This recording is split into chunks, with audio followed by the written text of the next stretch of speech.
ఆవులకి, శునకాలు, కుక్కలకి, అలాగే పక్షులకి, ఎవరికి చేసినా చేయకపోయినా ఈ మూడింటికి మనం దానం చేయాలన్నమాట. చేస్తే ప్రకృతికి మనం ఈ పంచభూతాలకి శాంతి చేసినట్టు.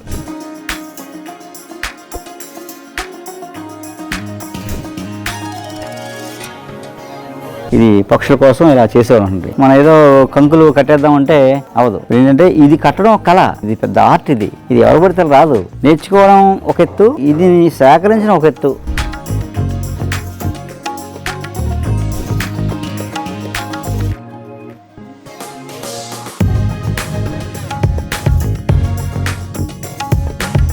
ఇది పండగ అంటే అలా అన్నీ సొంతంగా చేసుకుని అది చూసినప్పుడు ఒక ఫీల్ మనకి, అది నిజమైన ఆనందం. ఈ సెల్ ఫోన్లో ఎంతసేపు చూసి నవ్వుకుంటాం యాంత్రికంగానే.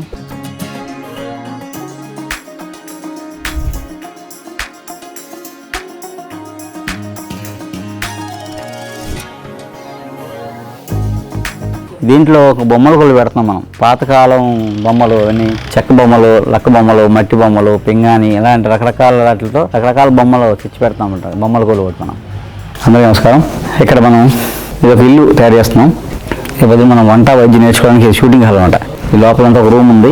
ఇది తీస్తే లోపలంతా మనం వంటలు నేర్చుకోవడానికి మన పాత 100-200 ఏళ్ల క్రితం వంట పాత్రలు అంటే ఇత్తడి, కంచు, రాగి, మట్టి, కొబ్బరి, చెక్కలతో చేసిన సామాన్లన్నీ సేకరించామన్నమాట. అవన్నీ పెడుతున్నాం ఇక్కడ. ఈ హాల్ మొత్తం రేపు బొమ్మల కొలు పెడతాం అందులో. అలాగే ఇవన్నీ అక్కడ మనం రకరకాలు తెచ్చాం. అదే మనకి ఫస్ట్ 3వ రోజు మనం పశువులకి, పక్షులకి పండగ చేస్తాం కదా. పశువుల కంటే గోపూజ చేస్తాం. మన పక్షులకి ఏం చేస్తాం? ఆవులకి, గ్రామ సింహాలు అంటే శునకాలు, కుక్కలకి, అలాగే పక్షులకి, ఎవరికి చేసినా చేయకపోయినా ఈ మూడింటికి మనం దానం చేయాలన్నమాట. చేస్తే ప్రకృతికి మనం ఈ పంచభూతాలకి శాంతి చేసినట్టు. మన ఆరోగ్యం, మన పిల్లల ఆరోగ్యం, మన సంపద, మన వ్యవసాయం అయితే వ్యవసాయం, మన వృత్తి వ్యాపారాలు అన్నీ అభివృద్ధిలోకి వస్తాయన్నమాట. ఇలా చేయడం వల్ల ప్రకృతి మనకి మన ఆరోగ్యంగా చూస్తుంది, 2 మన సంపదను పెంచుద్ది అనమాట. అందుకోసం పక్షుల పండుగ చేసేవాళ్ళమాట. ఈ ధాన్యంతో అలా కుదులు కట్టి అందరూ ఇళ్లలో ఇంటికి ఒకటి కట్టుకునేవారు అనమాట. అంటే అలా కట్టడంలో పిచ్చుకలు ఈ ఒక కుది ఒక 4 పచ్చుకలకి సంవత్సరం ఆహారం అన్నమాట. అది ఎప్పుడైనా ఆహారం దొరకలేదు అనుకోండి బయట, కరెక్ట్గా వచ్చి తినేసి వెళ్ళిపోద్ది అనమాట. అది కూడా అలాగే ఒకే రోజు తినేసి పాడు చేసి వెళ్ళిపోదు. అది కావాల్సిన తిని వెళ్ళిపోతుంది.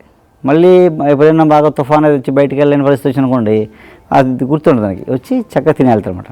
అంటే ఆకలి వేసినప్పుడు దానికి మనం అన్నదానం చేసినట్టు. అందుకని అలా కట్టేవారు. 2 ఇందులో మిగిలిన గింజల్ని మళ్ళీ విత్తనాలుగా వాడేవారు అనమాట. అలా 2 రకాలుగా ఉండేది. అందుకని పక్షుల పండుగ చేసినప్పుడు సంక్రాంతికి ఖచ్చితంగా ఇవి కట్టి పక్షుల కోసం ఇవి కట్టేవారు. మన రామాలయాల్లో, ఆలయాల్లో, ఊళ్ళో ఉన్న ఆలయాల్లో, అలాగే రచ్చబండల దగ్గర, అలాగే ప్రతి ఇంటి దగ్గర కట్టేవారు అనమాట. అంటే అది మన సాంప్రదాయం. అలా ఏంటంటే ఇది పక్షుల కోసం ఇలా చేసేవారు ఉంటుంది. ఇదేంటంటే మనం ఏదో కంకులు కట్టేద్దామంటే అవదు. ఏంటంటే ఇది కట్టడం కళ, ఇది అసలు ఇది పెద్ద ఆర్ట్. ఇది ఎవరు పడితే రాదు. నేర్చుకోవాలి. నేర్చుకోవడం ఒక ఎత్తు, ఇది సేకరించడం ఒక ఎత్తు. ఏదో కనిపించిన ప్రతి ధాన్యం కంకి తెచ్చేస్తే అవదు. ఇది పాలు ఎండిపోయే టైంలో, అంటే ధాన్యం ఇలా గిల్లితే పాలు వస్తాయి. ధాన్యం తయారైపోయి పాలు ఆరని టైంలో కోస్తారన్నమాట. అంటే పొడుగ్గా ఉన్న వెన్నులు కోసి పై గడ్డంతా పీకేసి మధ్యలో ఉన్న ఈ కంకి ఉన్న వెన్ను ఎంత పొడుగునో అంత పొడుగు తీస్తారు. తీసి వాటిని పెట్టుకుని వాటిని చక్కగా అల్లుకుంటూ, ఇది చూసారా ఈ తాడు ఇలా అల్లుకుంటూ వస్తారు. దీంట్లో ఉంటాయి ఇవన్నీ జడలా అల్లారు కదా, ఈ కొసలన్నీ ఇందులో ఉంటాయి. సో దాంతోనే అల్లుకుంటూ జడలాగా అలా చేసుకుంటూ వస్తారు. అలా చివరికి ఒక చోట ముడేస్తారు. ఈ ముడి ఒక ముడి వచ్చింది, ఈ తాడు మళ్ళీ ఇందులో నుంచి బయటకు వచ్చింది. ఇది ఎరగడానికి ఇంక ఎంత గాలి వేసినా ఈ ధాన్యం రాలవు, ఇది గట్టి పడతాయి అనమాట. రెండంటే ధాన్యం ఈ వెందుకు పట్టుకుని ఉంటుంది, అంత తొందరగా ఓడదు, చాలా గట్టిగా ఉంటుంది. మామూలుగా మనం ఎప్పుడైతే బాగా పండిపోయి కోసామనుకోండి, ఇలా అంటే ధాన్యం కాలిపోతాయి, ఉట్టి కంకే ఉంటుంది చేతిలో. అలా ఏంటంటే ఇది సంవత్సరం పొడుగునే 2 ఏళ్ళైనా అలాగే ఉంటాయి రాలకుండా. అలా దాన్ని కడతారన్నమాట. కట్టి ఇలా కట్టే కళాకారులు కూడా అంత ఎవరికి ఆటలేదు వాడు. ఇంతకుముందు ఊళ్ళో అందరూ కట్టేవారు. ఇప్పుడు నేను తిరిగితే ఒక 10-15 ఊళ్ళు తిరిగాను పోయిన సంవత్సరం. అయితే ఎవరో ఒక పెద్ద ఆయన పేరవరం ఊళ్ళో సత్యనారాయణ గారు అని ఆయన ఒక ముసలం పెట్టుకుని పాపం ఆయనకే 70-80 వేలు పైన ఉంటాయి. ఆయన అన్నారు, నేను కట్టిస్తాను బాబు మీకు అని చెప్పేసి పండగ నాకు గిఫ్ట్ ఇవ్వడం కోసం. ఆయన మళ్ళీ ఎవరో ఇంకో ముసలోని ఆయన పెద్ద ముసలం పెట్టుకుని అల్లిని తెచ్చిచ్చారు లాస్ట్ ఇయర్, పోయిన సంవత్సరం అలా తెచ్చాం. తర్వాత మాకు కోలాటం నేర్పే గురువు గోవిందపురం కోలాటం నేర్పారు గురుగారు. లాస్ట్ మన కోలాటం కూడా చూశారు మీరు. ఆ గురువు గారు ఏంటంటే ఆయన సరదాగా 4 కట్టుబడి ఇలాంటి కట్టుకుని నాకు పట్టుకొచ్చి ఇచ్చాడు ఈ సంవత్సరం. భలే దొరికాడు అనుకున్నాను నేను.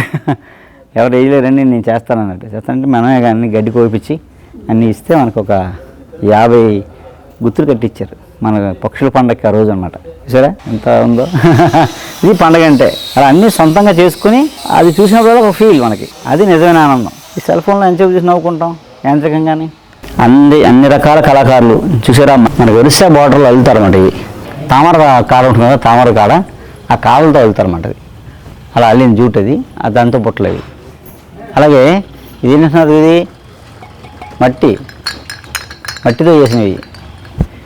చూసా ఎంత బాగున్నాయో, మట్టితో చేసి రకరకాల రంగులు వేసారన్నమాట. ఇది ఒక చోటని తెప్పించాను.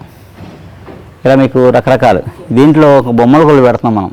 పాతకాలం బొమ్మలు అన్నీ, చెక్క బొమ్మలు, లక్క బొమ్మలు, మట్టి బొమ్మలు, పింగాణి, ఇలాంటి రకరకాల వాటితో రకరకాల బొమ్మలు తెచ్చి పెడతామంటారు. బొమ్మలు కూడా కొడుతున్నాం. అలాగే చివరికి వెళ్దాం.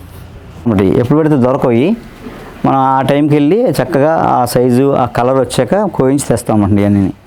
ఇవన్నీ కాశీపట్నం తెప్పించాం. అలాగే బూడి గుమ్మడికాయలు ఒక చోట వచ్చాయి. ఇంకా మనకి కంద, శామ, పెండలం, రేగుపళ్ళు, కందికాయలు, బొబ్బరికాయలు ఇలాంటివన్నీ వస్తాయన్నమాట. అవన్నీ మనం ఇక్కడ తినచ్చు. అలా